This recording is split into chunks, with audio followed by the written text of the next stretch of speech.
Sri Lanka remains deeply committed to supporting the Palestinian people through both symbolic gestures and concrete action. 1948 is of profound significance to both Sri Lanka and Palestine, though for very different reasons. For Sri Lanka, February 4, 1948 marks the nation's independence from British colonial rule, transitioning into self-governance. In stark contrast, 3 months later, just 3 months later, on May 15, 1948, Nakba Day began for the Palestinians, symbolizing the violent displacement of over 700,000 people and the destruction of their villages, marking the beginning of a long-standing refugee crisis following the establishment of the State of Israel.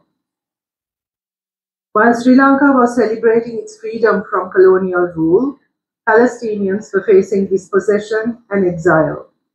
This shared year of 1948 connects the two nations, one marking the end of colonial domination, the other entering a new phase of occupation and statelessness. As Edward Said poignantly reminds us, the Palestinian experience is central to understanding what it means to be colonized and what it means to resist. Sri Lanka, in its own journey towards independence, understands the importance of sovereignty and the painful cost of colonization. It is from this shared historical consciousness that Sri Lanka's solidarity with Palestine emerges, rooted in a common commitment to justice, self-determination, and the enduring struggle against all forms of oppression. Sri Lanka remains deeply committed to supporting the Palestinian people through both symbolic gestures and concrete action. On the 1st of April 2024, the government of Sri Lanka contributed $1 million to the Gaza Children's Fund through the United Nations Relief and Works Agency, a donation made possible through the collective effort of government institutions and the public, including by those who forego their iftar celebrations in order to make their donations. In August 2024, an additional $590,000 was contributed to the fund. Earlier, in January 2024, Sri Lanka handed over a consignment of Ceylon tea to Palestine as a token of solidarity. Sri Lanka unequivocally condemns terrorism in all its forms and manifestations. We have experienced what terrorism, the misery that terrorism can bring on a population. Standing commitment to Palestine is reflected, however, in our diplomatic history as well. In 1975, Sri Lanka permitted the establishment of a PLO office in Colombo, which was upgraded to a full-fledged embassy on the 6th of February 1989, following the proclamation of the State of Palestine in November 1988. Further strengthening our ties, Sri Lanka opened its representative office in Ramallah in 2007. Sri Lanka is deeply concerned by the ongoing escalation of violence in Gaza. The United Nations has repeatedly sounded the alarm over the deepening humanitarian catastrophe in Gaza. Since the enforcement of the blockade in March 2025, the entry of essential food, water, and medical supplies has been severely restricted, effectively paralyzing humanitarian relief operations. More shockingly, the UN reports that at least 100 children are being killed or injured every single day in Gaza since airstrikes resumed on March 18. This level of violence against civilians, especially children, is unconscionable and cannot be tolerated by any standard of humanitarian law. As bystanders, we are bound by clear legal and moral obligations under international law. When credible evidence of grave violations occur, silence is complicity. It is our urgent duty to move beyond expressions of concern and take decisive action, ensuring accountability, protecting innocent lives, and securing justice for the Palestinian people. Anything less would be a failure of our shared humanity.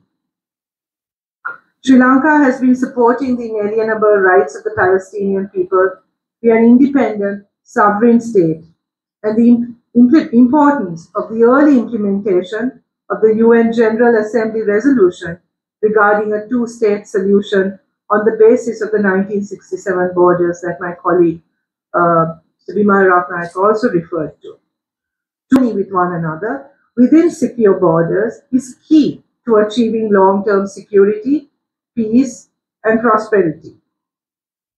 As we reflect on our shared histories and interconnected struggles, it is important to remember that beyond politics and borders, it is the people who bear the true cost of war and displacement.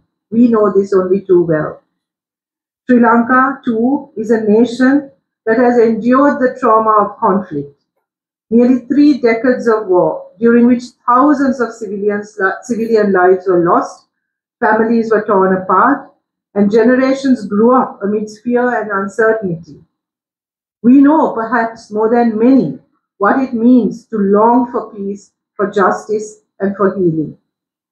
On this day, we call on the international community and all parties concerned to make renewed efforts to achieve a lasting solution. We reiterate our calls for an immediate cessation of violence.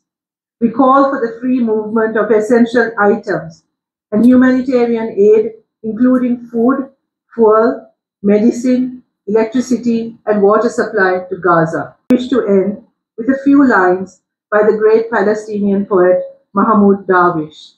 I hope I pronounced that correctly. The war will end, the leaders will shake hands, the old woman will keep waiting for her martyred son. That girl will wait for her beloved husband, and those children will wait for their heroic father. I don't know who sold our homeland, but I saw who paid the price. Thank you.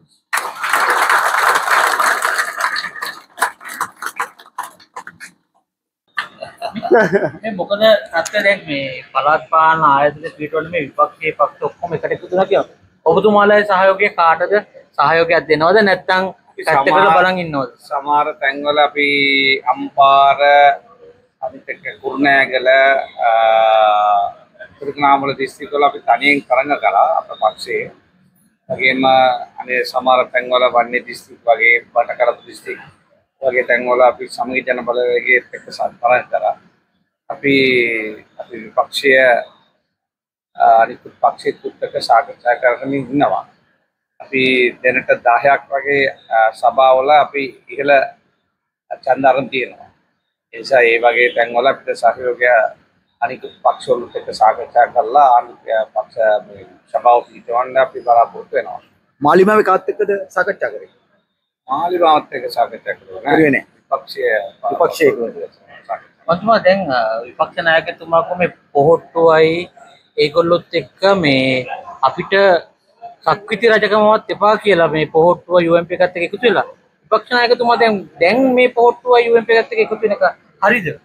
කියපු අයත් එක්ක ඒවා ගන්න අපි පොඩි පක්ෂයක්. අපි සියලුම පක්ෂවලුත් එක්ක සහයෝගයෙන් වැඩ කරන පක්ෂයක්. විපක්ෂයේ ඉන්න නිසා සමගි ජන සන්ධානයට අපි තරඟ කරපු නිසා දැනට මන්ත්‍රීවරු 140ක් අපේ පක්ෂයේ මන්ත්‍රීවරු නියෝජනය කරනවා පත් වෙලා ඉන්නවා. ඒ නිසා සීලම විපක්ෂයේ ඉන්න පක්ෂවලට එක්ක සාකච්ඡා කරමින් ඉන්නවා. අනාගතයේදී අපි දැනගන්න පුළුවන් ආලන්න. ඒ විපක්ෂයේ සභාවල බලය ගන්නවා. අපි වැඩියෙන් ආසනවලට සභා 10ක් විතර තියෙනවා. නිකනේ උතුරයි.